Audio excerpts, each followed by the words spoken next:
Thought leadership requires us to take our ideas to scale. And that means people need to encounter our ideas. But there's a fundamental challenge. Our audiences have limited time. And the experts in our organizations, well, they're also likely incredibly busy. So, how do you take knowledge to scale? To help me explore these questions, I reached out to Traci Conley, the thought leadership manager with Standard Imaging. Traci's career began as a radiation therapist, and she now works for an organization that provides oncology professionals with tools they need to care for cancer patients. So she knows her target audience closely. She's walked in their shoes. I'm eager to talk with her about the ways she's reaching out to her tightly defined audience and how she's adapted her approach over the last couple of years. I'm Bill Sherman, and you're listening to Leveraging Thought Leadership. Ready? Let's begin. Welcome to the show, Traci. Hi, Bill. Thank you for having me. It's a pleasure. So, I want to start with a conversation that relates to audience in deep ways, that you have to understand how you meet your audience and where. And I think you've got a great story based on Standard Imaging and the clients that you serve as to how events can change how you deliver thought leadership. You want to dive into that a little bit? Absolutely. Especially given the past 18 months, the past 2 years, where the world as a unit has been so affected by the pandemic. Every ounce of what we do has been affected in some way. That leaches into how you address an audience, how you approach people, and how you pass information. So in the healthcare field, I am a radiation therapist by training, and now I work with Standard Imaging as the thought leadership manager.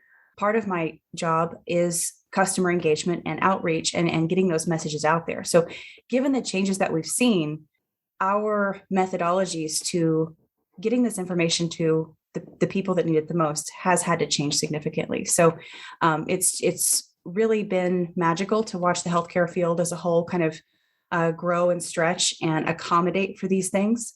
And e-education, electronic education webinars and the podcast have been instrumental in getting the message out there in times when we can't be face to face. So let's explore a little bit further, right? Mm-hmm. My understanding, and you're working with cancer centers that are dealing with radiation therapy, right? In the old days, an education or an exchange of thought leadership might be an in-person event, correct? Absolutely. Yeah. And so whether that's getting together for a lunch or a dinner or something like that, short presentation of here's something to think about, that was sort of ingrained into that culture for years, if not decades, right? Absolutely. That's kind of the way we went about things. Very much congresses, conferences, chapter meetings, very much in-person exchange of information. And so because your target audience is working with a high-risk population.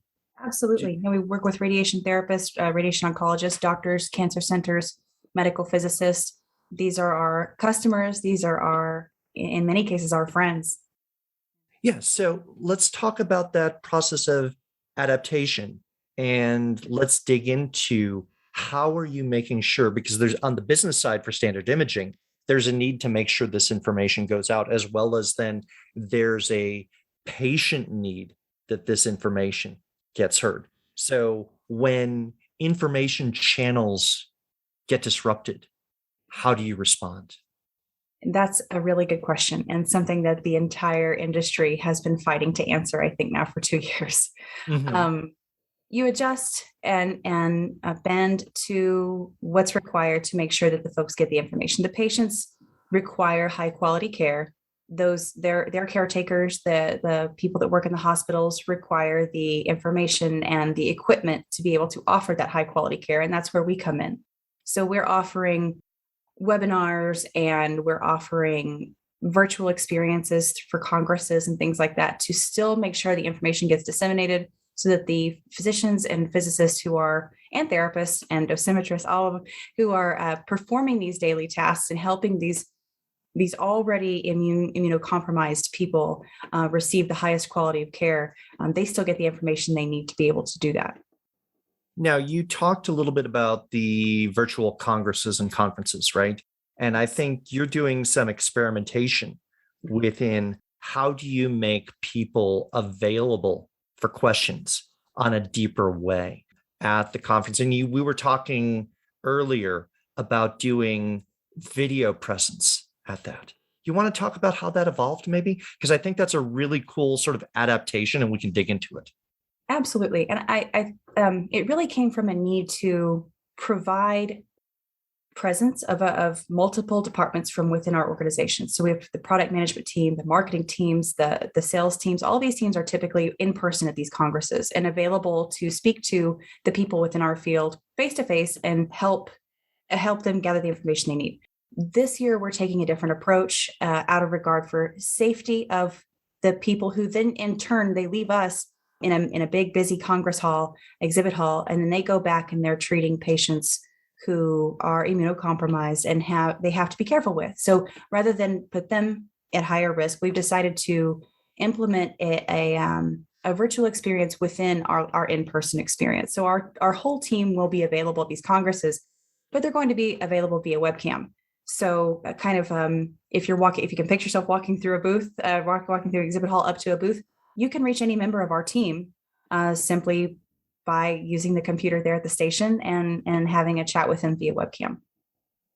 And I think there's something that having that team on call rather than everybody standing in a booth together waiting for that one question that you know is coming sometime during the day, you lose a lot of time both from travel and then being at the booth. And so it's not only, to your point, on safety, but it's more efficient. Absolutely. Absolutely. That's 100% true. We're able to take the entire company, the entire corporation gets to go, rather than just a few of us or a select group of 10, 20 go and stand and speak. Now we are all highly accessible. I think the message is that we are here for you. We're here for your safety. We're here for your health. We're here for your well-being and the well-being of your patients. We don't want to miss an opportunity to engage and to speak and offer that support that is so needed throughout the healthcare world from vendors and from different places where information comes. We are just here we're here for you in a safe way. Now, you mentioned earlier that you started out as a radiation therapist. And Yes, so I'd love to hear a little bit of that journey from radiation therapist to thought leadership manager. How did those steps happen? Because that's not probably the career path you were thinking you would have when you started in radiation therapy, right? So let's explore that story. Absolutely. It is a long journey. It's an interesting one for sure. I started out in radiation therapy as a therapist, absolutely adored it. Anybody out there seeking a career in healthcare, I didn't know radiation therapy existed until I got to college. I know some have learned of this field much earlier, but I learned about it in a survey course. And then from there, I worked as a clinical radiation therapist in multiple facets, treating patients, doing some research, doing some publication help, things like that, for about 7 years, and then transitioned into working with a company called BrainLab as a application trainer and consultant for hardware and software products. And then I transitioned about 18 months ago to maybe just a little less than that to Standard Imaging as part of the sales team, because I was looking to grow and looking to develop a new skill set, looking for needed some change at the time and looking for some additional education. So jumped on board there and then was working through learning that, and the idea of a podcast kind of popped up, and as a way to almost as a way to disseminate information and reach our folks in our field in the beginning of the pandemic, just give a platform for people to speak to each other and share stories and share information and kind of give a voice to the insiders in the field there in one of the most stressful times that we've ever encountered, give them a place to talk. So working through the podcast and the outreach that came along with that, developing yet another new skill set, we reevaluated my position in sales, and it was kind of decided that I would transition into what is now the thought leadership manager role, where I focus on engagement and opportunities to build an ambassadorship for the people who rely on us to offer these high quality tools and services, kind of getting them out there and giving them a bigger spotlight. If you are enjoying this episode of Leveraging Thought Leadership, please make sure to subscribe. If you'd like to help spread the word about the podcast, please leave a 5-star review and share it with your friends. We are available on Apple Podcast, Spotify, and all major platforms, as well as at leveragingthoughtleadership.com. Now, you mentioned ambassadorship, and I know that you've been doing work on building an ambassadorship program as well. Let's talk about that, because I think that's a powerful way to take ideas to scale through thought leadership. What are you doing? Absolutely. It's been so fun, such an amazing experience. The folks that I'm encountering and working with in the field, multiple positions throughout the clinics, admins, the medical physics folks, the physicians, the therapists, working to give them a way to communicate with their peers about the success they're finding in their clinics using different tools or different software or different practices. So what we're doing is kind of creating and building one brick at a time, an ambassadorship program to give people a platform and a stage to speak from, where they can share their experiences and share their ideas from having used these tools and been a part of implementing these tools in their facilities. So they can share their experiences, good, bad, and ugly. They can share what they're going through and really create that network. There's already an innate network there. Healthcare, radiation oncology specifically, has such a beautiful network of connected people that, you have a question, you pick up the phone any time of day and you can get an answer from someone you would probably call a friend anywhere in the world. But giving that network kind of a little bit more structure and a way to kind of really get out there and share those experiences with these specific tools has been really educational for me and incredibly phenomenal to watch. And I'm so grateful for those who are willing to share. So you talked about the creation of community and sharing tips, like even on software and that. How would you distinguish between what you're doing for the ambassadorship versus like a user group for software, right? What's the difference? I would have to say that a user group for software would be, in my opinion, when I hear that phrase, that terminology, maybe not so niche, maybe not so specific, not so specialized. When you get to radiation oncology, it is a little bit of a niche community. It's a small group, and they have similar struggles across the board every day in their clinics, and they reach out to the producers of the tools and software that they use for answers. And sometimes, and I know that I've experienced this myself, sometimes it's easier and more efficient to reach out to a peer rather than directly to the producer for an answer or for some bias-free experience, bias-free advice. So part of my goal is to create this network and this community of users who can tap into each other and kind of form their own bonds and make a community where they can get answers that are coming from other people who have direct experience with the same daily issues, same daily struggles, and the same daily solutions. And so one of the things I think is interesting is creating the space for those conversations and not trying to dominate the space as the organization, but saying, hey, this is a conversation. We'd like to be part of it, but feel free to talk amongst yourselves and with us. Absolutely. I think it creates a genuine back and forth, an opportunity for both sides to truly learn. You can have a story and you can implement that story, but if you're not willing to listen and hear the feedback and take that feedback and then implement it and use it to create something that they truly want or that they truly need in all reality. I mean, that space is such a learning environment. It's been really beautiful to watch. One of the things that I do want to ask is, how does your experiences being a practitioner of radiation therapy inform how you serve the community now?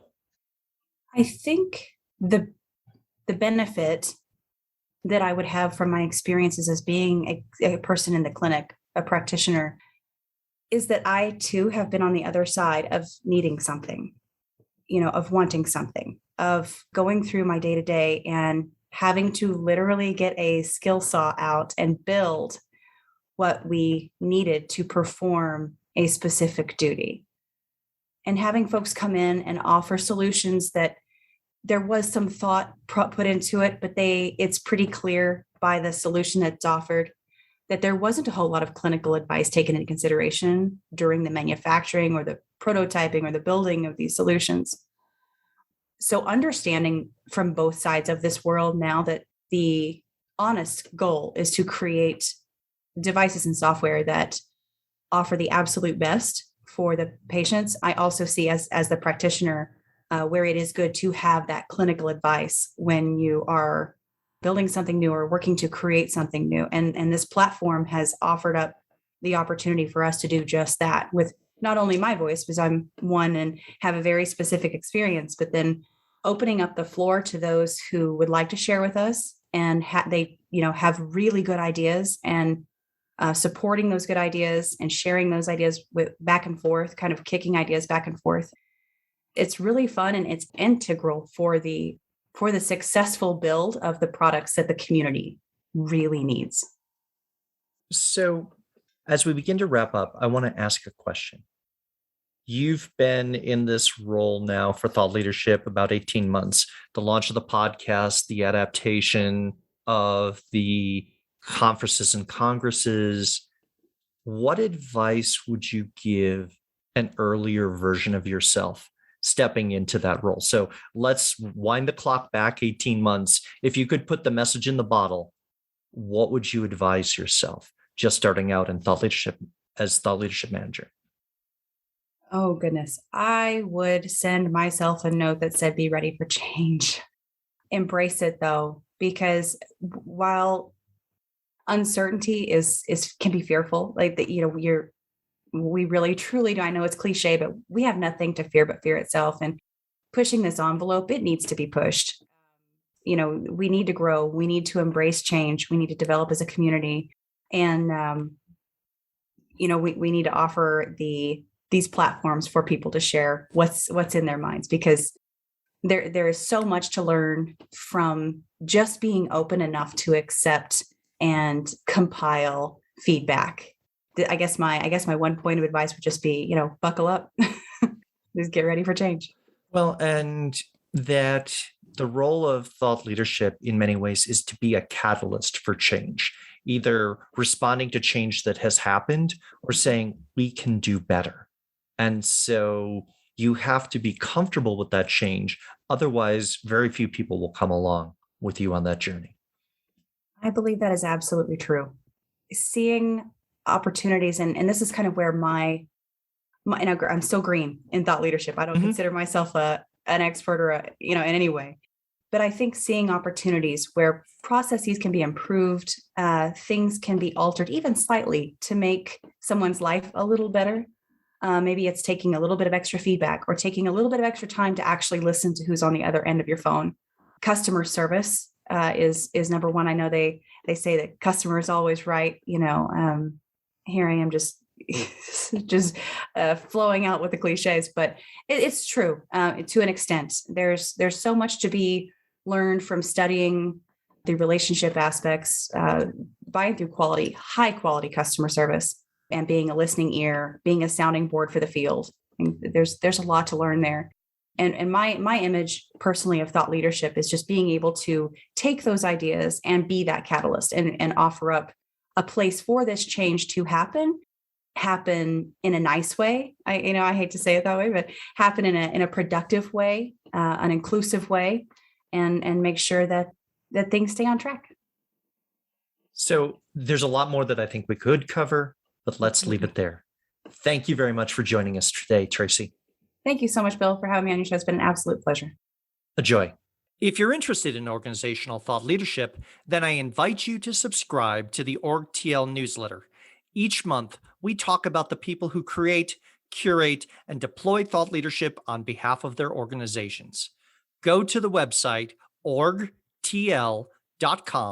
and choose Join Our Newsletter. I'll leave a link to the website as well as my LinkedIn profile in the show notes. Thanks for listening, and I look forward to hearing what you thought of the show.